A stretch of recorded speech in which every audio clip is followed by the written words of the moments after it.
Hey guys, it's Mountain Walk, and today we're going to be talking a little bit about more MTG decks, more cool, sweet tournaments, Premodern, all that good stuff. So let's get into it. Okay, so first off, this is a tournament, 32-person tournament, another one in Russia, and this is pretty interesting. So I'm going to be looking at a couple more of these again, probably, maybe another one or two or whatever, just because it's always interesting to see what other people are thinking and doing and stuff like that. So pretty nice. So here in the eighth position, we have the solution. So just the blue, white, red aggro control deck. And this is a fairly typical list. Some numbers a little bit different here and there, but nothing too strange. We do have a 3 portent as sometimes played, sometimes not, and only 1 future sight. Future sight, of course, being a somewhat recent innovation, definitely pretty sweet, although it's a little not quite as good with things like Counterspell and Mana Leak, but obviously untapping with a future sight and revealing like Counterspell or Mana Leak on top is still pretty good. You don't have to play a million cards off the top of your library, but anyways, Portent is nice just for making your mana base work, digging into more lands, that kind of thing, digging for answers, all that good stuff. So that's pretty sweet. Sideboard, same sort of good blue, red, and white cards that you see in sideboards everywhere. Hate cards like Hydroblast, Reb, Pyroclasm, Dwarven Blast Miner. Although I usually like more Blast Miners because they tend to draw a lot of removal. Although this deck kind of has ways to keep them around, obviously, with Melling Mage and Mother of Runes and stuff. But I always like multiple Blast Miner because I just want to draw it because I love the card, I love the card. And it is obviously very good at what it does against, control decks, so land still, things like that. Disenchant effects of different varieties, disenchant itself, seal of cleansing and all. Yeah, nothing too weird here. Typical sort of the solution control deck, aggro control deck. So there you go. All right, and this one's kind of wonky. For the most part, this is just a stasis list that looks like most other stasis lists. The only strange part, of course, would be the um, interesting sideboard, which looks suspiciously like the last sideboard of the previous deck. So, is that like a copy paste error? I'm pretty sure it is. This deck's probably not playing a bunch of off-color cards to play with. It's just for Forsaken City. So, yeah, that's a little strange. But other than I'm guessing the Control C, Control V kind of oopsie daisy. This is just stasis, and you got your Black Vice. I guess there is one Howling Mine, because typically it's, you either play like, some people play like 4, some people play 0, so that's the typical numbers. One Howling Mine is a little wonky. I like it, but obviously it is symmetrical, and it can draw your opponent into answers for stasis, which can be kind of awkward. Although, again, with Howling Mine, you do get the ability to always have to pay for Forsaken City, as well as like having another spell to cast. So, which is pretty good if, but like I said, it's pretty awkward again with your opponent drawing cards, and like it can be taken advantage of. So, and they even get the first draw, so that's not really the best situation. Anyways, yeah, there you go. That's stasis. Okay, and now we have the Rifter, the Lightning Rift, Astral Slide, sliding things in and out, all that kind of good stuff. Nothing too strange here. The one of Blasted Landscape is kind of neat. I guess if you're just like, I want another cycling land, um, well then, I guess you can play the Saga ones that come into play tapped and cost 2 to cycle. Blasted Landscape, also from Saga, doesn't come into play tapped, and you know, you can have um, additional cycling lands, but also like untapped mana, which can be pretty nice. And you only have a couple colorless sources, so Temple of the False God, of course, too, and which is again another card seen in the slide decks, or at least it was pretty big in standard and block at the time, being a sort of wonky ancient tomb, very slow ancient tomb. But landscape's pretty good. We also have Smoldering Crater. I probably should have put a picture of that one up, but that's just the red cycling land from Saga Block. And of course, there's stuff that's a little, again, not unusual, but not always seen. Silver Knight and or Wing Shards. Silver Knight, of course, very good against the red decks for obvious reasons. And it's also pretty good with Worship, although this deck isn't playing Worship, probably doesn't really need that much additional help versus the red decks. So, anyways, and of course, Wing Shards is good against, well, you can think of fatties, like any of the Reanimator stuff. It's pretty good against the Reanimator decks, like if they're attacking with, say, Multani, right? Because Multani has Shroud, you can Wing Shards them, which is quite good. So that's pretty neat. That's an interesting thing to consider. Yeah, nothing too weird here. Again, you see the typical cycling stuff. Again, Rune of Protection is mostly like it's an Enlightened Tutor target, but it also cycles, which is pretty good. And the deck is obviously mostly white, so Rune of Protection, again, not a big downgrade from Circle of Protection. So that's pretty interesting. I like the runes. That's kind of cool here.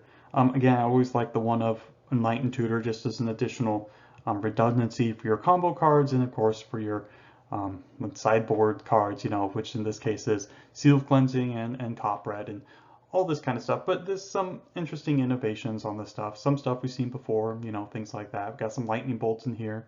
That's a little uncommon, but yeah, this deck is a pile of removal. So much removal. Lots and lots of removal. Can be make it difficult for even the most resilient of creature decks to try and beat it. But anyways, yeah, this is pretty sweet. Definitely pretty cool. All right, and this is basically this is Goblins, and it's Goblins doing Goblin things, and this is typical numbers you're really going to see in basically every Goblin deck. You know, we've got 23 lands. That's this is Mountain Walk Star of Approval, right? 23, 24 lands is really what we're looking for. Definitely want at least that, you know. And of course, we've got the wastes and ports and stuff like that. I mean, like I said, especially with these two color decks, I'm a much bigger fan of 24 lands, you know, because you're gonna have to make some sacrifices somewhere. I mean, I think I just prefer 24 lands, but 23 is okay too, especially when you have another land in the board. You know, the forest for the naturalizes and so on. So that's fine. But yeah, you know, even again, especially since like Wasteland's fairly uncommon for the most part. You know, playing more non-basics that can get Wastelanded isn't a big deal. So yeah, I do like 24 lands. But of course, we do have the 4 port and 3 waste, which is good here too. It's good to see that. Always very good. More good combo hate.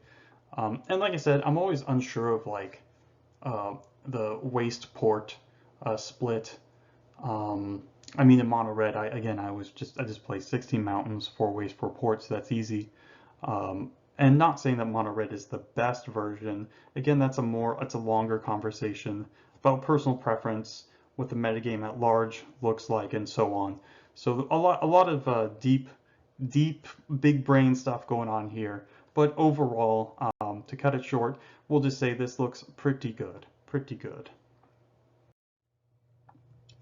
Okay, and now we have, of course, we got Sly. And this is just typical the Bauble list. Again, nothing too weird. We do have a Pyrokinesis, which is sometimes played, sometimes not. Sometimes people play things like Lava Dart, because Lava Dart, again, it can be just a shock on the worst case scenario. So like, whereas Pyrokinesis is like definitely a card that's really only kills creatures, although it is very good at it. So anyways, nothing too weird here, minus the 1 Flame Rift. Again, Flame Rift is a very strong card, you know, if you're just looking to kill your opponent. 2 mana, 4 damage is quite good. Sideboard, you know, typical color hoser stuff, combo hate stuff, Black Bites, of course, being pretty good against control decks, you know, any slower deck, although that's something I'd like to test. I mean, anyways, like I said, without going too deep into it, we got Vortex, got Pop, again, pretty typical stuff, nothing too weird here, so yeah, good stuff, good stuff. All right, and now we have Enchantress. Again, I think these lists are fairly stock for the most part, although I do like the brush lands in this deck. Just, you know, again, there's no reason not to really run them. You don't really want to draw like 4 planes. Um, yeah, so other than that, the rest of the stuff is fairly stock. We got a small white, or small, excuse me, small red splash for something like Words of War. Again, this is a common card to just end the game immediately instead of like having to durdle or whatever for forever. Uh, or I mean, or instead of like other kill conditions. Sometimes you'll see things like oh shoot, opalescence, you know, things like that, or Sacred Mesa, again, which we also see here. So yeah, I'm a big fan of having 2 win cons. I think that's pretty good. Verduran Enchantress is your 5th Enchantress effect. It's, you know, it's not the most exciting. It obviously can be targeted, not great, but you know, for redundancy, it's good. In the sideboard, we have things like Island Sanctuary, which I don't believe I've seen off the top of my head. Uh, you look at so many decks, it's hard to see. But anyways, it's basically a kind of a moat. So that's pretty sweet. We have Cursed Totem. Again, Cursed Totem, good against, well, decks that want to activate their creatures and stuff. So this even stops mana abilities too on Cursed Totem, which is pretty nice. And of course, Humility. Again, Humility can be a little awkward, right? Because of Argothian, well, just all of your Enchantresses. But once you get to a point where you have 1 or 2 Enchantresses presences in play, Humility is very good. Again, this turns off because it can hurt. Obviously, it'll hurt your opponent more than it'll hurt you. So anything that really relies on creatures to win. So there's a bunch of combo decks, right? Think like Devourer or Hermit, or even the Dreadnought decks or whatever. Or a lot of the creature decks like Elves and Goblins and stuff will really struggle to do anything with Humility in play. So yeah, one of those kind of things. Oh, and of course, City of Solitude. That's not uncommon. That's a good card to play against the control decks. So nothing too nothing too strange here. The Humility is a little unusual, but obviously I think the theory behind it is pretty strong, pretty strong. All right, and now we have another. Well, this time we do have a combo deck, and we got some interesting stuff here. So we got, you know, typical. A lot of this stuff is just like, yep, this is an Alluran deck, and it also has the Veteran Explorer sort of Cabal Therapy kind of combo.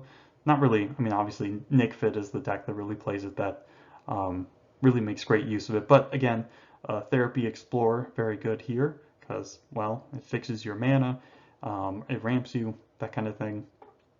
Obviously, you can do quite a bit with all that extra mana, you know, like winning the game with Alluran and stuff. But we do see some interesting things here. So again, we have Pernicious Deed. Pernicious Deed, of course, is a sweet card, answers a bunch of hate stuff, so that's pretty cool. Lets you play a more, you know, combo control role, which is really, I think, where Alluran shines. It's definitely quite good there.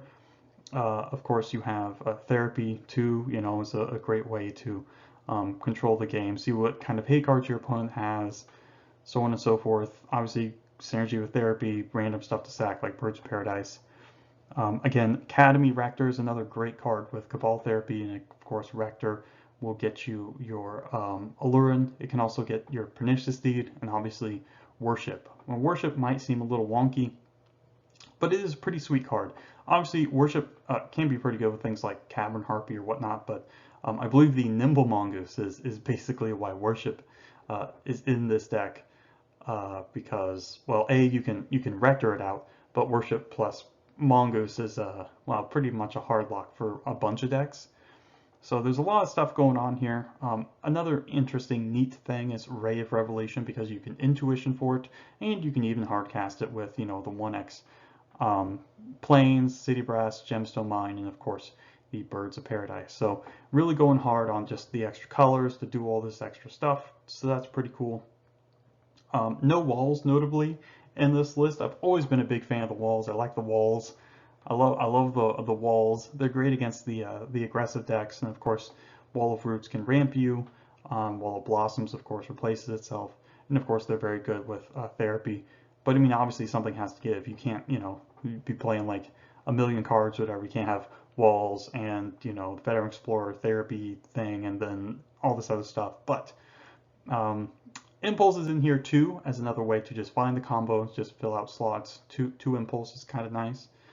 Random Stroke of Genius, again, this is mostly a way to win the game. So, you know, that's pretty nice. You can make infinite mana with Cloud of Fairies after you gain infinite life. And of course, Maggot Carrier is a way to win the game after you've gained infinite life too, because you can bounce Maggot Carrier over and over again. And it's each player loses a life with Maggot Carrier. I mean, there's too many cards to really list here. There's a lot going on, but most of you know this stuff anyways, and you're going to have to use Gatherer, just like the rest of those filthy peasants. If you don't know what all these cards do immediately, you have to use Gatherer, and that's your punishment. So there you go. Wirewood Savage, again, this is the sort of beast draw engine. Apparently Cavern Harpy is a beast. Not a harpy. Maybe it's a harpy beast now, because I think harpy is a creature type since Theros. Anyways, lots of different stuff going on here. Some pretty cool, neat stuff. Definitely pretty sweet. All right, and of course the winning deck is Goblins. Everyone likes Goblins. So sweet. Again, I'm pretty sure this is the same list I looked at that this person was playing in the last one. I was looking at this thing because it was like, why is there only one Karplusan Forest? Like, why are you splashing green? Like, with how many? Let's see. There's 4 Naturalize and 1 Hull Breach in the sideboard, and there's 1 non-fetchable green source. Like, what is going on here? This is the weirdest thing I've ever seen in my life. I can't make heads or tails of it. I'm guessing like maybe there's some translation error. Maybe Karplusan Forest is an actual forest. Like, I mean, there should be, there probably should be, you know, like, I mean, why are there Bloodstained Mires and not like 4 Wooded Foot? Like, this is very strange. Like, it doesn't make sense for budget reasons, because Bloodstained Mire is a lot more expensive. Like, playing 2 more fetch lands instead of like filling out your Karplusan Forest. Like, I don't know, but I'm like, the mana base is just clearly misspelled. You can't cast like these 5 cards, especially if you want to cast them on like turn 2, even sometimes. You just, yeah, so you want to play your 4 Foothills, cut the remaining 2 Mires for 3 Karplusan Forests, maybe, and then cut like maybe a mountain for another Carp Forest, and then play a forest in the main or sideboard or whatever. But like, this is just too ambitious. This mana base is far too ambitious. Outside of that, everything else looks fine. Again, same old Goblin stuff. You know, the deck, not a ton of wiggle room, at least in the Goblin part. There's a ton of room of like whether you want to splash black or green, whether you want to play stuff like Lightning Bolt, Duress, Therapy, even stuff like Burning Wish and so on, which of course is something I've been exploring recently. Going back to thinking about like the old Gob bidding decks from Extended or Standard that were able to play like Burning Wish. So that was pretty interesting, pretty sweet. But anyways, yeah, pretty good stuff here. You know, you got Null Rods in the sideboard for combo decks, of course. You know, things like Devourer, Crypt against graveyard decks, obviously. Pillar against, well, Pillar's quite good against Alurin, which probably helped them quite a bit. Naturalize, again, also Naturalize and Hull Breach, again, good against Alurin too. And then Pyroblast against blue decks in general. So yeah, pretty good stuff. Just minus the weird mana base thing. Like, what is going on here? I wish I knew. I wish I knew. I feel like there's definitely something lost in translation. There's like a lot of stuff that just doesn't make sense or whatever. Maybe another copy paste error or something. Like, not sure, not sure. But this guy won, so yeah, just get lucky and draw your Karplusan Forest every time you need to cast your your green spells, right? Easy game, easy game. But you lose because you don't get to play your one of Beta Forest. There's also the Portal Forest. Portal Forests are really cool. I mean, there's a bunch of great forests in Premodern. But anyways, you know, this is pretty interesting deck minus the well, I think it's interesting only because of the weird mana base. Everything else is pretty stock. What is with this mana base? I can't get over it. All right, anyways. Whew. So, all right, that's it. That's it, guys. That was pretty interesting stuff, minus, again, the weird transcription errors and things like that, but no big deal. No big deal, Uh, anyways, lots of cool stuff, interesting decks. Nothing too really out of the ordinary, but of course there was some interesting tech. Of course the portent, which I think is pretty cool, and of course the all the stuff the Enchantress deck played. Playing an additional Verdurn Enchantress in the side, one main deck. If you're really looking for all those to beat up on the slower, grindier control decks, mid-range decks, things like that. Taxing their removal and cards and stuff like that. Pretty sweet, good idea. So lots of interesting stuff here. Cool tech as always. So that's it. That's basically it, guys. So thanks for stopping by. I hope you enjoyed this, and have a great day.